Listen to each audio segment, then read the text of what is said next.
جب کسی S H O کو رپورٹ ملتی ہے کہ فلانے جگہ پہ وہ خودکشی کا کیس ہوا ہے، تو وہ سیکشن 174 CRPC میں وہاں انکویسٹ رپورٹ تیار کرتا ہے، وہاں آتا ہے اسپاٹ پہ، وہ ساری چیزیں نوٹ کرتا ہے، لاش کی صورتحال وغیرہ ساری، اور وہ رپورٹ انہوں نے ایس ایچ او نے بنائی اور کہا کہ یہ خودکشی کا کیس ہے۔ وہاں کی جو وائس چانسلر تھی محترمہ، انہوں نے بھی یہی کہا کہ یہ خودکشی لگتی ہے۔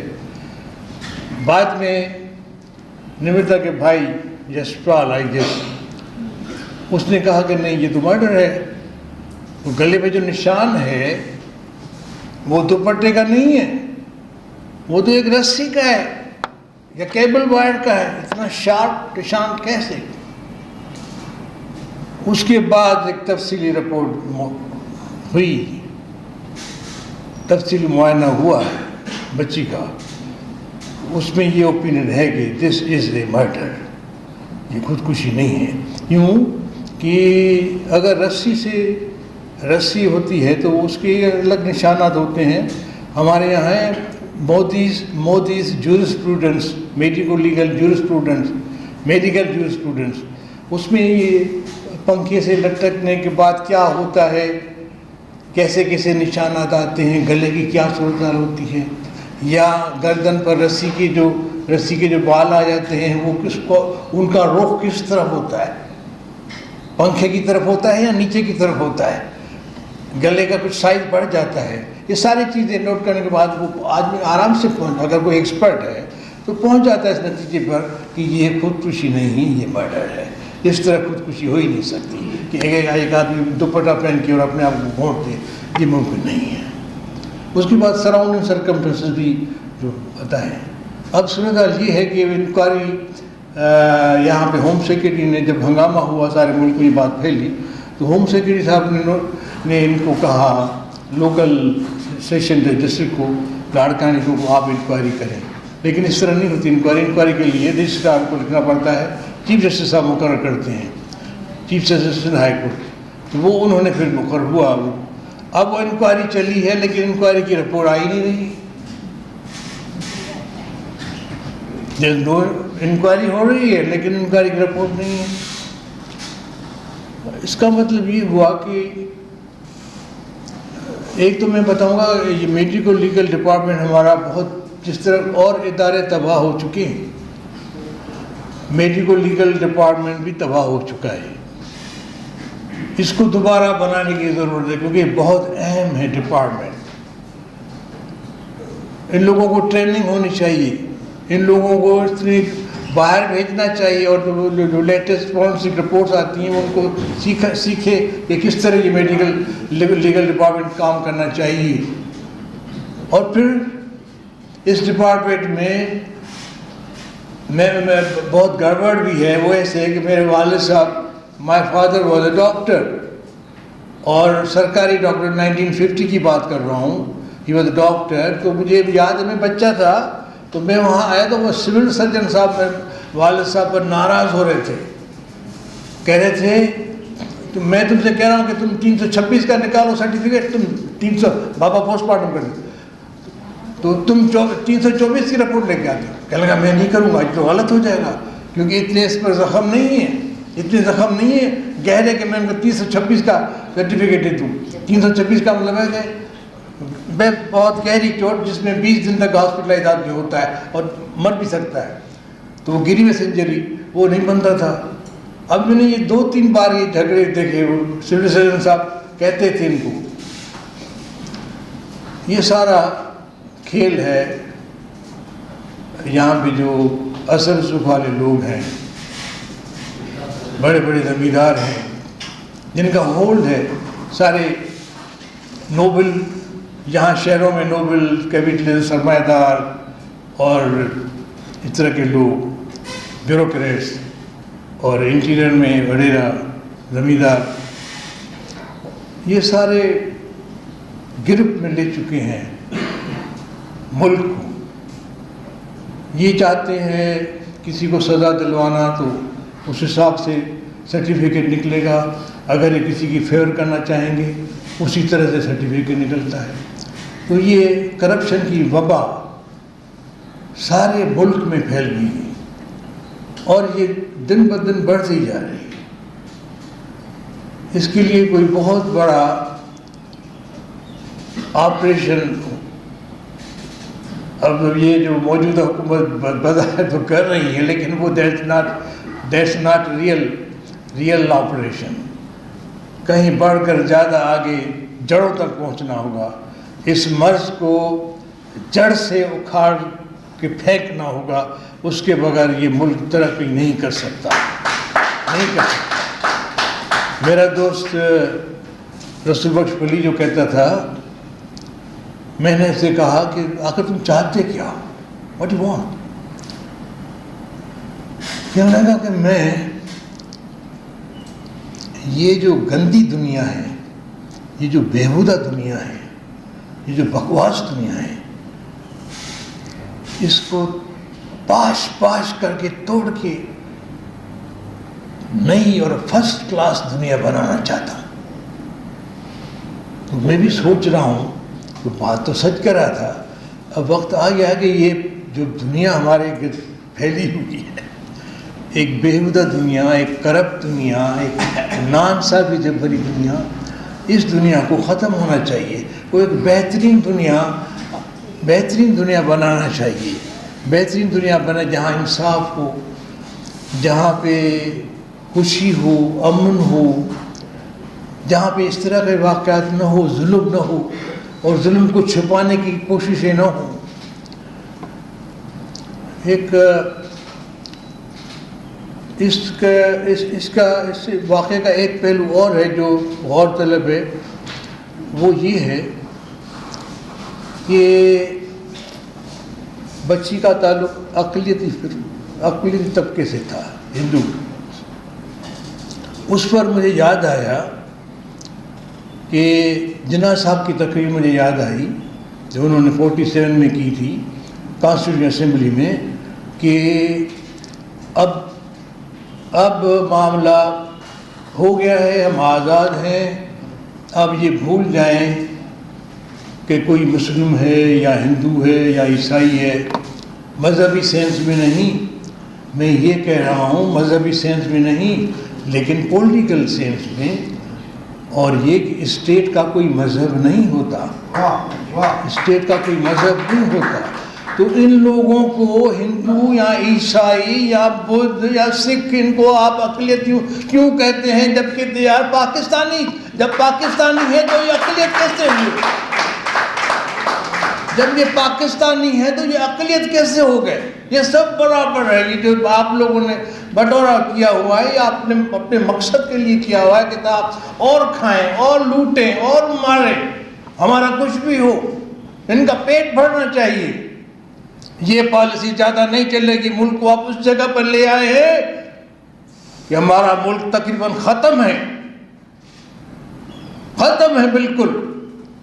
اس ملک کو ہمیں ابھارنا ہوگا، لیکن میں ہمت نہیں ہارتا، آپ لوگوں کو بھی ہمت نہیں ہارنی چاہیے۔ آپ متحدہ ہوں، آپ اتحاد کریں، آپ آگے بڑھیں، آپ ہر جگہ جہاں جہاں ہیں احتجاج کریں، آواز بلند کریں، سدھارنے کی کوشش کریں، ہم کامیاب ہوں گے۔ یہ ملک بہترین ملک بنے گا۔ اس طرح کے واقعات وہاں پہ نہیں ہوں گے، اس طرح کے واقعات کر کے آپ اس قتل کے واقعات کو نہیں چھپا سکیں گے۔ ایسا دور بھی آئے گا، ایسا دور آنا ہے، اور ہمیں ہمت نہیں ہارنی چاہیے۔ ہمیں یہ نہیں سوچنا چاہیے کہ یہ نہیں ہو سکتا، یہ نہیں ہو سکتا۔ کئی خرابیاں ہیں، بنیادی خرابیاں کیا بنیادی خرابیاں ہیں یہاں اس ملک میں؟ ایک تو میں نے بتایا، کیا جناح صاحب نے کہا جب ایک لیڈر آپ لیڈر کی بات نہیں مان رہے تو اس کا انجام آج دیکھ رہے ہیں کہ کیا ہوا ہے۔ آپ کا پاکستان جس نے بنایا ہے وہ کہہ رہا کہ یہ ملک مذہبی طور پر نہیں چلے گا۔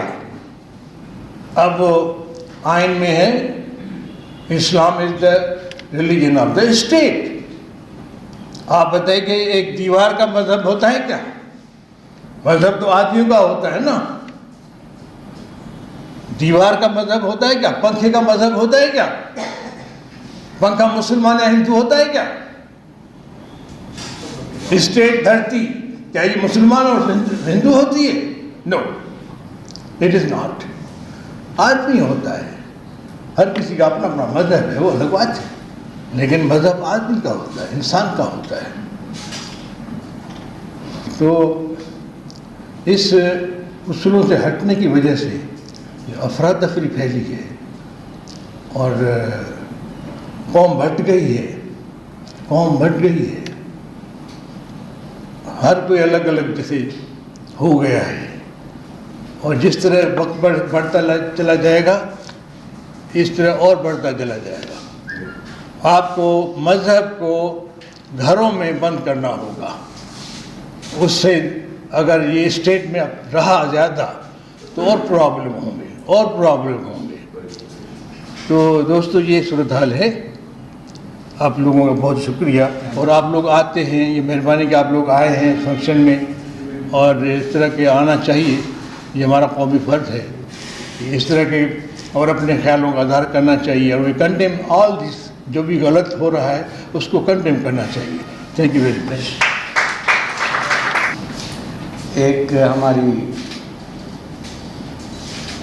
عظیم امر عورت تھی، جب نمرتا کو ہم یاد کر رہے ہیں تو مجھے سبین یاد آ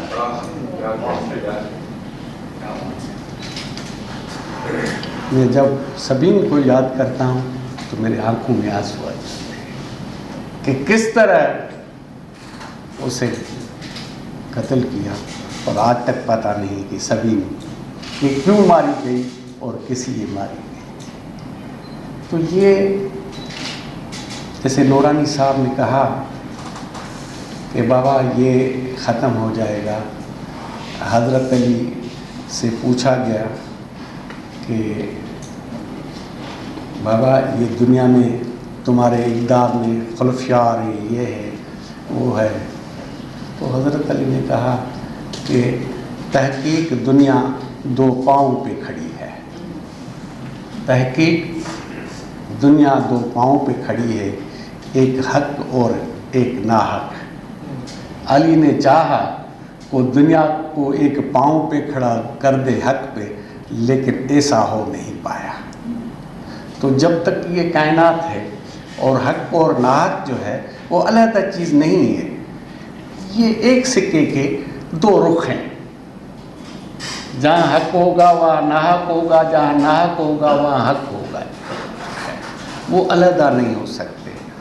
تو میرا خیال ہے کہ زبردست جو ہے ہماری ڈیبیٹ ہوئی ہے، ہم نے ایک اچیو کر لیا ہے گول، کیونکہ ایک سندھی شعر ہے، 100 گرجن سست کم نہ کن کوڈی جو، 100 سست ہو جائیں گے ایک تو ایک کوڈی کا بھی کام نہیں کریں گے، لیکن 4 گرجن چست پہاڑ پٹین پیرنس۔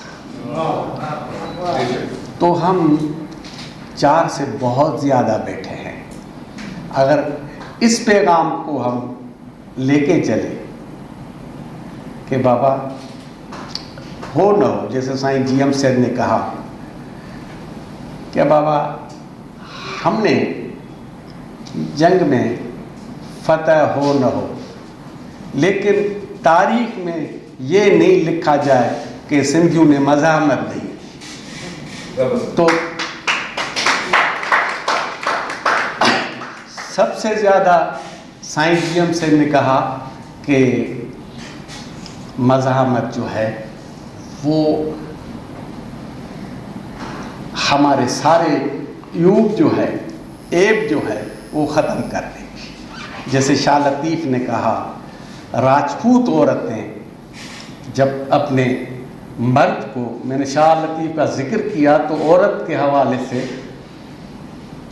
جب راجپوت عورتیں اپنے مرد کو میدان جنگ میں بھیجتی تھی تو انہیں ایک بات کہتی تھی جس کو شاہ نے اپنے شاعری میں قلم لگ دیا، مرمری آنرواں موٹی آو مکاندھ ہے، مرمری آنرواں موٹی آو مکاندھ ہے، کچن وڈا پاندھ ہے، جین تھوڑا دیر۔